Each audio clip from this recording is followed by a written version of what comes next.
পাওয়া যে তোমার সমস্যা শুনে হয়ে যাবে তা কিন্তু নিশ্চয়। তার প্রত্যেকেই কিন্তু আমরা নিজেরাই নিজের কাজগুলোকে ফাঁকি দিচ্ছি আর উপরন্তু ফাঁকিতেও পড়ে যাচ্ছি। তা যত সমস্যাই আমাদের জীবনে আসুক না কেন তার সমস্ত কিছু সমাধান কিন্তু শ্রী ঠাকুরের পরিচর্য।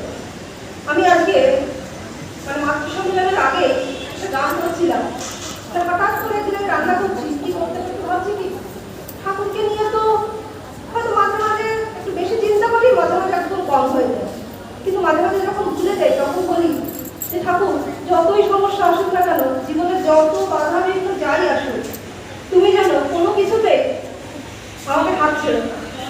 তাই ঠাকুর বলেছেন সত্যানুসরণে তোমার ইচ্ছাই মঙ্গল, জানি না কিসে আমার মঙ্গল হবে, আমার ভিতরে তোমার ইচ্ছাই ছিল।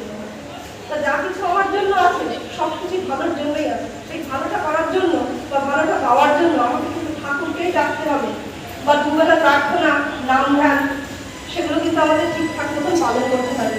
ওই জন্য ঠাকুর বলেছেন সমস্যা নিয়ে বাঁচা সেই তো আসল বাঁচা, যে ফলটি গাছে পাকে সেই তো আসল পাকা। তাহলে ফল কিন্তু গাছের থেকে পেড়ে রাখলে যে পেকে গেল সেটা কিন্তু আসল পাকা না।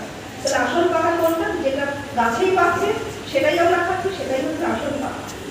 তা আমাদের আচার্যদের কনফারেন্সে একদিন বলছে, আমরা যখন আলোচনা করতে উঠি আমরা তো শ্রী ঠাকুরের কথা সবসময় বলেই যাই, এই করেছে ওই করেছে, কিন্তু আমরা কি আমাদের জীবন দিয়ে কখনো কি উপলব্ধি করি যে ঠাকুর আমার জন্য কি রেখেছেন বা আমি ঠাকুরকে